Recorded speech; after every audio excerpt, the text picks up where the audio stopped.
ಇನ್ನೊಂದು ಭಾಗ ತೆಗಿತೀನಿ.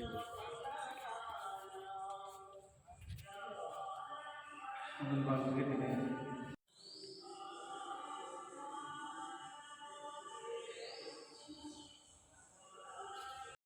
ವೀಕ್ಷಕರೇ ನಮಸ್ಕಾರ. ಸಾಗರ ಸುದ್ದಿ ಇವತ್ತು ಅದರಂತೆ ಕಲ್ಲೇಶ್ವರ ದೇವಸ್ಥಾನಕ್ಕೆ ಬಂದಿದೆ. ಈ ಊರಿನ ಗ್ರಾಮದ ಅಧ್ಯಕ್ಷರಾದ ಮಂಜುನಾಥ್ ಅವರು ಈ ದೇವಸ್ಥಾನದ ಬಗ್ಗೆ ಮಾಹಿತಿ ಕೊಡ್ತಾರೆ, ಕೇಳೋಣ. ನಮಸ್ತೆ ಮಂಜುನಾಥ್ ಅವರೇ, ಈ ದೇವಸ್ಥಾನ ಊರಿನ ಬಗ್ಗೆ ನಿಮ್ಮ ಮಾಹಿತಿಯನ್ನು ತಿಳಿಸಿ. ಈಗ ನಾವು 20 ಮತ್ತು 21, 22, 23ನೇ ತಾರೀಕು ಗಂಟೆ ಗ್ರಾಮದಲ್ಲಿ ಕಲ್ಲೇಶ್ವರ ದೇವಸ್ಥಾನದ ಉದ್ಘಾಟನಾ ಕಾರ್ಯಕ್ರಮವನ್ನು ಇಟ್ಕೊಂಡಿದ್ದೀವಿ. ಪ್ರತಿಷ್ಠಾಪನೆಯನ್ನು ಮತ್ತು ಊರಿನ ಎಲ್ಲ ಸಮಸ್ತ ಸಕಲ ಸಿದ್ಧತೆಯನ್ನು ಮಾಡ್ಕೊಂಡು ಇವತ್ತಿನ ಮಧ್ಯಾಹ್ನ ಮೇಲೆ 5 ಗಂಟೆಯಿಂದ ಕಾರ್ಯಕ್ರಮ ಆರಂಭ ಆಗುತ್ತೆ. ಕಾರ್ಯಕ್ರಮ ಆರಂಭವಾಗಿ 23ನೇ ತಾರೀಕು ಮಧ್ಯಾಹ್ನ ಅನ್ನ ಸಂತರ್ಪಣೆ, ದೇವರ ದರ್ಶನ ಆಗಿ ಅನ್ನ ಸಂತರ್ಪಣೆ ಮುಖಾಂತರ ಕಾರ್ಯಕ್ರಮ ಮುಕ್ತಾಯಗೊಳ್ತದೆ. 12ರಿಂದ ಧಾರ್ಮಿಕ ಸಭೆ. ಕಾರ್ಯಕ್ರಮದ ರೂಪರೇಷೆ ಹೇಳಿ ಅಧ್ಯಕ್ಷರೇ. ಈಗ 20ನೇ ತಾರೀಕು ನಮ್ಮದು ಕಾರ್ಯಕ್ರಮ 20ರಿಂದ ಸ್ಟಾರ್ಟ್ ಆಗುತ್ತೆ. 20ನೇ ತಾರೀಕಿನ ಕಾರ್ಯಕ್ರಮ ಸ್ಟಾರ್ಟ್ ಆದರೆ 20ನೇ ತಾರೀಕು ಕುಂಭಮೇಳದ ಮುಖಾಂತರ ಈಗ ನಾವು ಮೆರವಣಿಗೆ ಮುಖಾಂತರ ನೀರಿನ ಜಲಾದಿವಾಸ ಮಾಡಿರ್ತಕ್ಕಂಥ ವಿಗ್ರಹಗಳನ್ನು ಊರಿನ ಗ್ರಾಮದ ಒಳಗೆ ಪ್ರದಕ್ಷಿಣೆ ಹಾಕಿ ಸಂಜೆ 8ರಿಂದ 9 ಗಂಟೆವರೆಗೆ ಆಲಯಕ್ಕೆ ತಗೊಬಂದು ಆಲಯ ಶುದ್ಧಿ ಕಾರ್ಯಕ್ರಮ ಇವತ್ತಿನ ದಿವಸ ನಡೀತದೆ. ಅಥವಾ 21ನೇ ತಾರೀಕು ಹೋಮ ಹವನ ಇತ್ಯಾದಿ ಕಾರ್ಯಕ್ರಮಗಳು ನಡೀತವೆ. ದೇವಸ್ಥಾನದ ಎಲ್ಲ ಕಾರ್ಯಕ್ರಮಗಳು, ಅದು ಪುಟ್ಟಯ್ಯ ಶಾಸ್ತ್ರಿ ಅವರ ನೇತೃತ್ವದಲ್ಲಿ ಎಲ್ಲ ಕಾರ್ಯಕ್ರಮಗಳು ನಡೀತದೆ. 22ನೇ ತಾರೀಕು ಕೂಡ ಹೋಮ ಹವನ ಇರ್ತದೆ ಮತ್ತು ಮಧ್ಯಾಹ್ನ ಊಟದ ವ್ಯವಸ್ಥೆ ಇರ್ತದೆ. 23ನೇ ತಾರೀಕು ಬೆಳಗಿನ 22ರ ಬೆಳಗಿನ ಜಾವ ಪ್ರಾಣ ಪ್ರತಿಷ್ಠಾಪನೆ ನಡೀತದೆ. ಪ್ರಾಣ ಪ್ರತಿಷ್ಠಾಪನೆ ಕಾರ್ಯಕ್ರಮಕ್ಕೆ ಅಮರೇಶ್ವರ ಗಣಬಸವ ಸ್ವಾಮೀಜಿಗಳು ಜಡೆ ಇವ್ರ ನೇತೃತ್ವದಲ್ಲಿ ಪ್ರಾಣ ಪ್ರತಿಷ್ಠಾಪನೆ ಕಾರ್ಯಕ್ರಮ ನೆರವೇರಲಿದ್ದು, 23ನೇ ತಾರೀಕು ಬೆಳಿಗ್ಗೆ 9 ಗಂಟೆಗೆ ದೇವರ ದರ್ಶನ ಕಾರ್ಯ ಮತ್ತು ಅಭಿಷೇಕ ಇತ್ಯಾದಿ ಕಾರ್ಯಕ್ರಮಗಳು ನಡೆದು ಮಧ್ಯಾಹ್ನ ಮತ್ತು ಧರ್ಮಸಭೆ ಇರುತ್ತದೆ. ಧರ್ಮಸಭೆಯಲ್ಲಿ ರೇಣುಕಾನಂದ ಸ್ವಾಮೀಜಿಗಳು, ನಿಟ್ಟೂರು ಮಠ ಇವರು ಆಗಮಿಸಲಿದ್ದಾರೆ ಮತ್ತು ಗಣಬಸವೇಶ್ವರ ಸ್ವಾಮೀಜಿಗಳ ನೇತೃತ್ವದಲ್ಲಿ ಇದೊಂದು ಧರ್ಮಸಭೆ ನಡೀತದೆ. ಇದಕ್ಕೆ ಎಲ್ಲ ಗಣ್ಯರು ಆಗಮಿಸಿ ಕಾರ್ಯಕ್ರಮ ನೆರವೇರಿಸಿಕೊಡಲಿದ್ದಾರೆ. ಮತ್ತು 12:30 1 ಗಂಟೆಗೆ ದಾಸೋಹ ಹಮ್ಮಿಕೊಂಡಿದ್ದೀವಿ. ಸುಮಾರು ಒಂದು 5,000 ರಿಂದ 6,000 7,000 ಜನಕ್ಕೆ ದಾಸೋಹ ಮಾಡ್ಬೇಕಂತೇಳಿ ನಾವು ವ್ಯವಸ್ಥೆ ಮಾಡ್ಕೊಂಡಿದ್ದೀವಿ. ಮತ್ತು ಇದೆಲ್ಲ ಕಾರ್ಯಕ್ರಮವೂ ಇಷ್ಟು ಒಂದು 6-7 ವರ್ಷಗಳಿಂದ ದೇವಸ್ಥಾನನ ಕಟ್ಟಬೇಕು ಅಂತ ಶುರು ಮಾಡಿದಾಗ ಒಂದು ಊರಿನ 253 ಮನೆಗಳಿರುವಂಥ ಅದರಂತೆ ಗ್ರಾಮ ಈಗ ಅವರ ಸಹಕಾರದಿಂದ ಒಂದು ಮನೆಗೆ ಇಷ್ಟು ಅಂತ ನಾವು ಹಾಕಿ ದೇಣಿಗೆ ಸಂಗ್ರಹ ಮಾಡಿ 1,20,00,000 ರೂಪಾಯಿವರೆಗೂ ಆಗಿದೆ ಇದುವರೆಗೆ ಖರ್ಚು. ಮತ್ತು ಹೆಚ್ಚಿನ ದಾನಿಗಳಿಂದ ತುಂಬ ಹಣವನ್ನು ಸಂಗ್ರಹ ಮಾಡಿ ದೇವಸ್ಥಾನ ನಿರ್ಮಾಣ ಮಾಡಿದ್ವಿ. ಈ ನಿರ್ಮಾಣ ಕಾರ್ಯಕ್ಕೆ ಬರೀ ನಮ್ಮದೊಂದೇ ಅಲ್ಲ, ಸಮಿತಿಗೆ ಅಲ್ಲ, ಇಡೀ ಊರಿನ ಸಹಕಾರ ಮತ್ತು ಜೀರ್ಣೋದ್ಧಾರ ಸಮಿತಿ ಅಂತ ಇದೆ, ಅವ್ರ ಸಹಕಾರ ಮತ್ತು 7 ವರ್ಷದಿಂದ ಗ್ರಾಮ ಸುಧಾರಣಾ ಕಮಿಟಿ ಯಾರ್ಯಾರು ಮಾಡ್ಕೊಂಬಂದಿದ್ದಾರೆ ಅವರೆಲ್ಲ ಸಹಕಾರದಿಂದ ಇವತ್ತು ಈ ಕಾರ್ಯಕ್ರಮ ಇಷ್ಟು ಚೆಂದ ಮಾಡಲಿಕ್ಕೆ ಕಾರಣ ಆಗಿದೆ ಅಂತ ಹೇಳೋಕ್ಕೆ ಇಷ್ಟಪಡ್ತೀನಿ. 3 ದಿನ ಕಾರ್ಯಕ್ರಮ ಇಟ್ಕೊಂಡಿದ್ದೀರಲ್ಲ, ಇದಕ್ಕೆ ಖರ್ಚು ವೆಚ್ಚ ಎಷ್ಟಾಗ್ಬೋದು? ಈಗ ನಾವು ಈ ಕಾರ್ಯಕ್ರಮ 4 ದಿವಸ 3 ದಿವಸ ಇವತ್ತಿನಲ್ಲೇ ಸ್ಟಾರ್ಟ್ ಆಗೋದ್ರಿಂದ ಒಟ್ಟು 4 ದಿವಸ ಕಾರ್ಯಕ್ರಮ ಆರಂಭವಾಗ್ತದೆ. 22ನೇ ತಾರೀಕು ಈಗ 20ನೇ ತಾರೀಕಿಂದ ಕಾರ್ಯಕ್ರಮ ಅಂದರೆ ಇವತ್ತಿನಿಂದ ಕಾರ್ಯಕ್ರಮ ಆರಂಭವಾಗ್ತದೆ. ಈ ಕಾರ್ಯಕ್ರಮ ಅದೇ ಸಂಜೆ ನಾವು ಕುಂಭ ಮೆರವಣಿಗೆ ಮುಖಾಂತರ ವಿಗ್ರಹಗಳನ್ನು ಜಲಾದಿವಾಸ ಮಾಡಿ ಅಲ್ಲಿಂದ ಊರೊಳಗಡೆ ವಿಗ್ರಹ ಪ್ರದಕ್ಷಿಣೆ ಹಾಕಿ ದೇವಾಲಯಕ್ಕೆ ತರುವಂಥ ಕಾರ್ಯಕ್ರಮ ಇರ್ತದೆ. ಮತ್ತು 21ನೇ ತಾರೀಕು ಧ್ವಜಾರೋಹಣ, ಆಲಯ ಸಿದ್ಧಿ, ಅಗ್ನಿಜನನ, ಗಣಪತಿ ಷಷ್ಠಿ, ನಾಂದಿ ಪಂಚಗವ್ಯ, ಈ ರೀತಿ ಹಲವಾರು ಧಾರ್ಮಿಕ ಕಾರ್ಯಕ್ರಮಗಳು ಪುರೋಹಿತರ ನೇತೃತ್ವದಲ್ಲಿ ನಡೆಯಲಿದೆ. ಮತ್ತು 22ನೇ ತಾರೀಕು ಬುಧವಾರ ಬೆಳಗ್ಗೆ ಕಲಾನ್ವೇಷ, ಕಲಾಭಿವೃದ್ಧಿ ಹೋಮ, ಪ್ರಾಣ ಪ್ರತಿಷ್ಠಾಪನೆ, ಮಂತ್ರಘೋಷ ಹಾಗೂ ತಪನ ಕಲಶ ಸ್ಥಾಪನೆ, ಈ ರೀತಿ ಹಲವಾರು ಕಾರ್ಯಕ್ರಮಗಳು ನಡೆಯಲಿದ್ದು. ಮತ್ತು ಸಂಜೆ 7 ಗಂಟೆಯಿಂದ ಶ್ರೀ ದೇವಿ ಭಜನಾ ಮಂಡಳಿಯವರಿಂದ ಒಂದು ಭಜನಾ ಕಾರ್ಯಕ್ರಮ ಇರ್ತದೆ. ಮತ್ತು ಸಂಜೆ 9ರಿಂದ ಕಲೇಶ್ವರ ನಾಟ್ಯಕಲಾ ಸಂಘ ಅದರಂತೆ ಇವರಿಂದ ಒಂದು ಕುಡ್ಕ ಕಟ್ಟಿದ ತಾಳಿ ಎಂಬ ಸಾಮಾಜಿಕ ನಾಟಕವನ್ನು ಮಾಡಲಿದ್ದಾರೆ. 23ನೇ ತಾರೀಕು ಗುರುವಾರ ಬೆಳಗ್ಗೆ ಸಫಲ ಕಲಶ ಅಭಿಷೇಕ, ರುದ್ರಾಭಿಷೇಕ, ವಿಶೇಷ ಪೂಜೆ, ಅಲಂಕಾರ ಸೇವೆ, ಗುರುಗಳ ಶಿಖರ ಪ್ರತಿಷ್ಠಾಪನೆ ಈ ರೀತಿಯ ಧಾರ್ಮಿಕ ಕಾರ್ಯಕ್ರಮಗಳೊಂದಿಗೆ ಧರ್ಮಸಭೆ ಇರುತ್ತದೆ. 12 ಗಂಟೆಗೆ ಧರ್ಮಸಭೆ ಇರ್ತದೆ. ಧರ್ಮಸಭೆಯ ನಂತರ ಸಾರ್ವಜನಿಕ ಅನ್ನ ಸಂತರ್ಪಣೆ ಇರ್ತದೆ ಮತ್ತು ಸಂಜೆ 7 ಗಂಟೆಗೆ ಸಭಾ ಕಾರ್ಯಕ್ರಮವನ್ನು ಒಂದು ಹಮ್ಮಿಕೊಳ್ಳಲಿದ್ದೇವೆ. ಹಾಗೆ ಸಂಜೆ ರಾತ್ರಿ 9 ಗಂಟೆಗೆ ಒಂದು ಪೌರಾಣಿಕ ಯಕ್ಷಗಾನ ಇರುತ್ತದೆ. ಅಂದರೆ ಹಟ್ಟಿ ಅಂಗಡಿ ಮೇಳದವರಿಂದ ಯಕ್ಷಗಾನ ಇದೆ, ಯಕ್ಷಗಾನ ಇರುತ್ತದೆ. ಸಿರಿಸಿಂಗಾರಿ ಮತ್ತು ಮೀನಾಕ್ಷಿ ಕಲ್ಯಾಣ ಎಂಬ ಪೌರಾಣಿಕ ಯಕ್ಷಗಾನವನ್ನು ಹಮ್ಮಿಕೊಂಡಿದ್ದೇವೆ.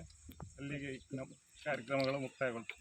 ಖರ್ಚು ಎಷ್ಟಾಗತ್ತೆ ಈ 3 ದಿನ ಕಾರ್ಯಕ್ರಮ? ಇದೆಲ್ಲ ಕಾರ್ಯಕ್ರಮಗಳಿಗೋಸ್ಕರ ಅಂತ 3 ದಿನ ಅನ್ನ ಸಂತರ್ಪಣೆ, 3 ದಿವಸನೂ ಮಧ್ಯಾಹ್ನ ಇರೋದ್ರಿಂದ ನಮಗೆ ನಮ್ಮ ಒಂದು ಅಂದಾಜು ವೆಚ್ಚ ಒಂದು 25 ಲಕ್ಷದವರೆಗೂ ಅಂದಾಜು ವೆಚ್ಚ ಮಾಡಿ ಕಾರ್ಯಕ್ರಮ ಮಾಡ್ತಾ ಇದ್ದೀವಿ. ಜೀರ್ಣೋದ್ಧಾರ ಕಮಿಟಿ ಇದು ಖಜಾಂಚಿ ಅವರೇ, ಸತೀಶ್ ಗೌಡ್ರು ಏನು ಹೇಳಲಿಕ್ಕೆ ಬಯಸ್ತೀರಾ ಈ ಸಂದರ್ಭದಲ್ಲಿ? ನಾವು 8 ವರ್ಷದ ಹಿಂದೆ ದೇವಸ್ಥಾನ ಕಟ್ಟಬೇಕು ಅಂತ ಶುರು ಮಾಡಿದ್ವಿ.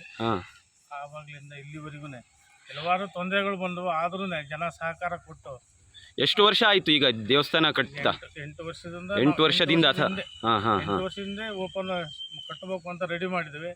2 ವರ್ಷ ಕೆಲಸ ಮಾಡಿದ್ವಿ. ಅಷ್ಟೊಳಗೆ ಕೊರೋನಾ ಇದೆಲ್ಲ ಬಂತು, ಕೆಲವು ಅಡೆತಡೆಯಿಂದಾಗಿ ಅಲ್ಲಿಗೆ ನಿಂತಿತ್ತು. ಈಗ 2 ವರ್ಷದಿಂದ ಸತತವಾಗಿ ಜನನೂ ಸಹಕಾರ ಮಾಡಿದರು. ನಾವು ಎಲ್ಲ ಸೇರ್ಕೊಂಡು ಅದನ್ನು ಕಾರ್ಯರೂಪಕ್ಕೆ ತಂದು ಇಲ್ಲಿವರೆಗೂ ತಂದು ಪ್ರತಿಷ್ಠಾಪನೆವರೆಗೂ ವ್ಯವಸ್ಥೆ ಮಾಡಿದ್ದೀವಿ. ಗ್ರಾಮ ಸುಧಾರಣಾ ಕಮಿಟಿಯರು ಆಗಿರ್ಬೋದು ಅಥವಾ ದೇವಸ್ಥಾನ ಜೀರ್ಣೋದ್ಧಾರ ಕಮಿಟಿಯರು ಆಗಿರ್ಬೋದು, ಎಲ್ಲ ಸೇರಿ ಒಗ್ಗೂಡಿ ಈ ಕಾರ್ಯಕ್ರಮವನ್ನು ಮಾಡಲಿಕ್ಕೆ ಹಮ್ಮಿಕೊಂಡಿದ್ದೀವಿ. ಈ ಕಾರ್ಯಕ್ರಮ ಯಶಸ್ವಿ ಆಗಲಿ ಅಂಥೇಳಿ ಕೇಳ್ಕೊಂಡು. ಜೀರ್ಣೋದ್ಧಾರ ಕಮಿಟಿ ಒಳಗೆ ಎಷ್ಟು ಜನ ಇದ್ದೀರಿ ನೀವು? ಸದಸ್ಯರು, ಅಧ್ಯಕ್ಷರು ಎಲ್ಲ? ಜೀರ್ಣೋದ್ಧಾರ ಕಮಿಟಿ ಒಳಗೆ 15 ಜನ ಇದ್ದೀವಿ. 15 ಜನ ಸಹಕಾರ, ಎಲ್ಲ ರೀತಿ ಒಳ್ಳೆ ರೀತಿ ಸಹಕಾರ ಕೊಟ್ಟಿದ್ದೀರಿ ದೇವಸ್ಥಾನಕ್ಕೆ. ಊರಿಗೆ ಒಂದು ದೇವಸ್ಥಾನ, ಒಳ್ಳೆ ದೇವಸ್ಥಾನ ಮಾಡಬೇಕಾಗಿತ್ತು. ಊರಿನ ಜನರು ಸಹಕಾರ ಕೊಟ್ಟಿದ್ದಾರೆ. ಅದಕ್ಕಿಂತ ನಮ್ಮ ಶ್ರಮಕ್ಕಿಂತ ಊರಿನ ಜನರ ಸಹಕಾರ ಭಾರಿ ಇದೆ. ಈಗ 3 ದಿನ ಈಗ ಈ ಹಬ್ಬ ಇಟ್ಕೊಂಡಿದ್ದೀರಲ್ಲ, ಪೂಜೆ ಇಟ್ಕೊಂಡಿದ್ದೀರಿ, ಊರಿಂದ ಪ್ರತಿ ಮನೆಯಲ್ಲೂ ಒಬ್ರು ಬರಬೇಕು ಅನ್ನೋದು ಏನಾದರೂ ಕಂಪಲ್ಸರಿ ಇದೆಯಾ? ನಿನ್ನಿಂದ ನಾವೇನು ಮಾಡಿದ್ವಿ ಅಂದರೆ, ಇಷ್ಟು ದಿವಸಕ್ಕೆ ಜನ ಒಂದೊಂದು ಕೇರಿ ಪಟ್ಟಿ ಅಂದರೆ 30 ಜನ ಕೆಲಸ ಬಂದು ಮಾಡಿದರು. ಈಗ ನಿನ್ನಿಂದ ಏನು ಮಾಡಿದ್ವಿ ಅಂದರೆ, ಪ್ರತಿ ಮನೆಗೆ ಒಬ್ಬರು ಬರಬೇಕು. ಬೆಳಿಗ್ಗೆ ಬಂದು ಇಲ್ಲಿ ಏನು ಕೆಲಸ ಇದೆ ಕೆಲಸ ಮಾಡಬೇಕು. ಅದೇ ರೀತಿ ಇವತ್ತು 3 ದಿವಸನೂ ಅಷ್ಟೇ, ಈ ಕಾರ್ಯಕ್ರಮ ಮುಗಿಯಲ್ವರೆಗೂ ಯಾರೂ ತಪ್ಪಿಸಂಗಿಲ್ಲ. ಅದರಂತೆ ಊರಲ್ಲಿ ಎಷ್ಟು ಜನರಿದ್ದಾರೆ? ಸಾಧಾರಣ ಅಂದರೆ ಒಂದು ಮಕ್ಕಳು ಎಲ್ಲರೂ ಸೇರಿ 1,500 ಜನ ಆಗತ್ತೆ. ಏನು ಹೇಳಕ್ಕೆ ಇಷ್ಟಪಡ್ತೀರಾ? ನಾವು 2018ರಲ್ಲಿ ಒಬ್ಬರು ಸ್ವಾಮೀಜಿಗಳು ಬಂದು ದೇವಸ್ಥಾನ ಇದು ಸ್ವಲ್ಪ ಭಿನ್ನ ಆಗಿದೆ, ಈಶ್ವರನ ಪೀಠ ಎಲ್ಲ ಹೊಸದಾಗಿ ಮಾಡೋದ್ರಿಂದ ಅನುಕೂಲ ಆಗುತ್ತೆ, ನಿಮ್ಮ ಊರಿಗೆ ಒಳ್ಳೇದಾಗುತ್ತೆ ಅಂತ ಹೇಳಿದರು. ಅವರ ಒಂದು ನಿರ್ದೇಶನದಂತೆ ನಾವು 2018ರಲ್ಲಿ ಒಂದು ದೇವಸ್ಥಾನ ಸಮಿತಿ ಅಂತ ನಿರ್ಮಾಣ ಮಾಡ್ಕೊಂಡ್ವಿ. ಅದ್ರ ಜೊತೆ ಗ್ರಾಮ ಸುಧಾರಣಾ ಸಮಿತಿಯವರು ಸಹಕಾರ ಕೊಟ್ಟು 2018ರಲ್ಲಿ ಪ್ರಾರಂಭ ಮಾಡಿದ್ವಿ. ಅದು ಕೊರೋನಾ ಸಂದರ್ಭದಲ್ಲಿ 2020 ಮತ್ತು 2021ರಲ್ಲಿ ಕೆಲಸ ಸ್ಥಗಿತ ಆಗಿ ಇಲ್ಲಿವರೆಗೆ 2026ವರೆಗೆ 8 ವರ್ಷ ತಗೊಳ್ತು ನಮಗೆ. ಊರಿನ 253 ಮನೆ ಇತ್ತು. ಊರಿನಲ್ಲಿ 253 ಮನೆಯವರು ಇಂತಿಷ್ಟು ಅಂತೇಳಿ ಒಂದು 32,000 ರೂಪಾಯಿ ಒಂದೊಂದು ಮನೆಗೂ ಧನ ಸಹಾಯ ಮಾಡಿ ಈ ದೇವಸ್ಥಾನ ಕಟ್ಟೋದಕ್ಕೆ ಊರಿನ ಗ್ರಾಮಸ್ಥರು ಭಾಳಷ್ಟು ಶ್ರಮ ವಹಿಸಿದ್ದಾರೆ. ಅದ್ರ ಜೊತೆಗೆ ಗ್ರಾಮ ಸುಧಾರಣಾ ಸಮಿತಿ ಹಾಗೂ ದೇವಸ್ಥಾನದ ಜೀರ್ಣೋದ್ಧಾರ ಸಮಿತಿಯವರು ಸತತವಾಗಿ 2 ವರ್ಷದಿಂದ ಪರಿಶ್ರಮ ಪಟ್ಟು ಇವತ್ತಿನ ದಿವಸ ಪ್ರತಿಯೊಬ್ಬರು ದಾನಿಗಳು, ಭಾಳಷ್ಟು ಜನ ದಾನಿಗಳಿಂದ ಹಣ ಸಹಾಯವನ್ನು ಪಡೆದು ಇವತ್ತಿನ ದಿವಸ ಈ ಮಟ್ಟಕ್ಕೆ ತಂದು ನಿಲ್ಲಿಸಿದ್ದಾರೆ. ಈಗ ಕೊನೆಯ ಹಂತದಲ್ಲಿದ್ದೀವಿ. ಇನ್ನು 4 ದಿವಸ, ಇವತ್ತಿಂದ 4 ದಿವಸ ಈ ದೇವಸ್ಥಾನದ ಪ್ರತಿಷ್ಠಾಪನಾ ಕಾರ್ಯಕ್ರಮವನ್ನು ವಿವಿಧ ಸ್ವಾಮಿಗಳ ಒಂದು ಆಶ್ರಯದಲ್ಲಿ ನಾವು ರೆಡಿ ಮಾಡ್ತಾ ಇದ್ದೀವಿ.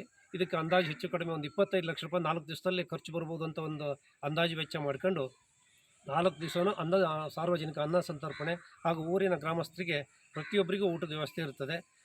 ಪ್ರತಿಯೊಬ್ಬರು ಈಗ 8 ದಿವಸದಿಂದ ಪ್ರತಿಯೊಬ್ಬರು ಬಂದು ಇಲ್ಲಿ ಸ್ವಚ್ಛತಾ ಕಾರ್ಯ ಇರ್ಬೋದು, ಇಲ್ಲಿ ಕೆರೆಯಲ್ಲಿ ಪೀಠ ಮತ್ತು ಬಸವಣ್ಣ ಎಲ್ಲ ನೆನೆಸಿದ್ದೀವಿ. ಅದರ ಆ ಒಂದು ಮೆರವಣಿಗೆ ಕಾರ್ಯಕ್ರಮಕ್ಕೂ ಪ್ರತಿಯೊಬ್ಬರು ಮನೆಯಿಂದ ಒಬ್ಬರು ಬರಬೇಕು ಅಂತೇಳಿ ಎಲ್ಲರೂ ಸಹಕಾರ ಕೊಟ್ಟು ಇಲ್ಲಿವರೆಗೆ ನಡೆಸ್ಕೊ ಬಂದಿದ್ದಾರೆ. ಇನ್ನೂ ಕೂಡ ಇದೇ ರೀತಿ ಇನ್ನು 4 ದಿವಸ ಈ ಕಾರ್ಯಕ್ರಮ ಯಶಸ್ವಿಯಾಗಿ ನಡೀಲಿ ಅಂತೇಳಿ ನಾನು ಈ ಮೂಲಕ ತಮ್ಮ ಮೂಲಕ ಹೇಳ್ತಾ ಇದ್ದೀನಿ.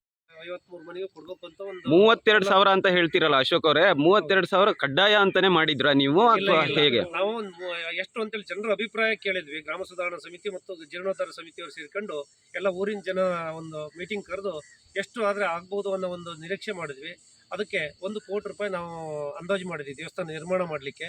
ಊರಿನ ಜನಗಳು ನಾವು 30 ರಿಂದ 35,000 ನಾವು ಕೊಡ್ತೀವಿ ಅಂತ ಎಲ್ಲ ಜನಗಳು ಸಹಕಾರ ಕೊಟ್ಟರು. ಆ ನಂತರದಲ್ಲಿ 32,000 ಅಲ್ಲದೇನೆ ಇಲ್ಲ ನಾವು ಜಾಸ್ತಿ ಕೊಡ್ತೀವಿ, ದೇವಸ್ಥಾನ ಒಳ್ಳೆ ರೀತಿಯಲ್ಲಿ ಮಾಡ್ರಿ ಅಂತೇಳಿ ಅವರೆಲ್ಲ ಒಂದು ಇನ್ನೂ ಜಾಸ್ತಿ ಕೊಟ್ಟರು ಇದ್ದಾರೆ. ಹೌದು. 32,000 ದೇಣಿಗೆಗಿಂತ ಇನ್ನೂ ಜಾಸ್ತಿ ಕೊಟ್ಟಿದ್ದಾರೆ. 50-60,000 ಒಬ್ಬೊಬ್ಬರು ಕೊಟ್ಟಿದ್ದಾರೆ. ಬಹಳಷ್ಟು ಜನ ಪ್ರತಿಯೊಬ್ಬರು ಮತ್ತೆ 5,000 ಎಕ್ಸ್ಟ್ರಾ ನಾವು ಕೊಡ್ತೀವಿ, ದೇವಸ್ಥಾನ ಒಳ್ಳೆ ರೀತಿಯಲ್ಲಿ ಆಗಲಿ, ಇನ್ನೂ ಚೆನ್ನಾಗಲಿ ಅಂತೇಳಿ ಪ್ರತಿಯೊಬ್ಬರು ಮನೆ ಬಾಗಿಲಿಗೆ ಕರೆದು ಕೊಟ್ಟಿದ್ದಾರೆ. ಈಗ ಧಾನ್ಯಗಳನ್ನು ಅಷ್ಟೇ ಅವರಲ್ಲಿ ಬೆಳೆದಿದ್ದು ತರಕಾರಿ ಇರ್ಬೋದು, ತೆಂಗಿನಕಾಯಿ ಇರ್ಬೋದು, ಅಕ್ಕಿ, ಭತ್ತ ಪ್ರತಿಯೊಂದನ್ನು ಮೂಟಿಗಟ್ಟಲೆ ಕೊಟ್ಟಿದ್ದಾರೆ. ಪ್ರತಿಯೊಬ್ಬರು ಕೊಟ್ಟು ಎಲ್ಲ ಇಟ್ಟಿದ್ದೀವಿ. ಅದಕ್ಕೆ ಸಾರ್ವಜನಿಕ ಅನ್ನ ಸಂತರ್ಪಣೆಗೆ ಅದನ್ನು ಉಪಯೋಗಿಸ್ತಿದ್ದೀವಿ. ಹಾಗಾಗಿ ಊರಿನ ಜನ ತುಂಬ ಸಹಕಾರ ಕೊಟ್ಟಿದ್ದಾರೆ. ಇನ್ನೂ ಏನಾದ್ರು ಕಡಿಮೆ ಬಿದ್ದರೆ ನಾವು ದೇಣಿಗೆ ನಾವು ಕೊಡ್ತೀವಿ ಅಂತ ಈಗ ಸಹಿತ ಹೇಳ್ತಾ ಇದ್ದಾರೆ. ದಿನ ಕಾರ್ಯಕ್ರಮಗಳನ್ನು ಹಮ್ಮಿಕೊಂಡಿದ್ದೀವಿ. 20 ಮತ್ತು 21, 22, 23 4 ದಿನ ಕಾರ್ಯಕ್ರಮ ಹಮ್ಮಿಕೊಂಡಿದ್ವಿ. ಎಲ್ಲ ಕಾರ್ಯಕ್ರಮದಲ್ಲೂ ಸಮಸ್ತ ಜನತೆ, ಈಗ ಅಕ್ಕಪಕ್ಕದ ಹಳ್ಳಿಯವರು ಇರ್ಬೋದು, ಮತ್ತು ಎಲ್ಲ ಭಾಗದಿಂದಲೂ ಪ್ರಚಾರನೂ ಕೂಡ ನಾವು ಸಾಮಾನ್ಯವಾಗಿ ಸಾಗರ ತಾಲೂಕಾದ್ಯಂತ ಮೈಕನ್ನು ಕಟ್ಟಿ ಅನೌನ್ಸ್ ಮಾಡೋವಂಥದ್ದು ಮತ್ತು ಬಾಪ್ಲೆಟ್ಸು ಇಂಥವೆಲ್ಲ ಗೊತ್ತಿದೆ ತಮಗೆಲ್ಲ. ಕಾರ್ಯಕ್ರಮ ಅದ್ದೂರಿಯಾಗಿ ನಡೆಸ್ಬೇಕು ಅಂದ್ಕೊಂಡಿದ್ದೀವಿ. ತಮ್ಮೆಲ್ಲರೂ ಬಂದು ದೇವರ ಪ್ರಸಾದ ಸ್ವೀಕಾರ ಮಾಡಿ ದೇವರ ಅನುಗ್ರಹ ಪಡಿಬೇಕು ಮತ್ತು ಅನ್ನ ಸಂತರ್ಪಣೆ ಕಾರ್ಯಕ್ರಮದಲ್ಲಿ ಭಾಗವಹಿಸಬೇಕು. ಎಲ್ಲರೂ ತನು ಮನ ಧನ ಸಹಾಯ ಮಾಡಿ ಈ ಕಾರ್ಯಕ್ರಮಕ್ಕೆ ಯಶಸ್ವಿಗೊಳಿಸ್ಬೇಕು ಅಂತ ಹೇಳಿ ತಮ್ಮಲ್ಲಿ ಕೇಳ್ಕೊಳ್ತೀನಿ. ಧನ್ಯವಾದಗಳು. ಸಂದೀಪ್ ಸಾಗರ್, ಸಾಗರ ಸುದ್ದಿ.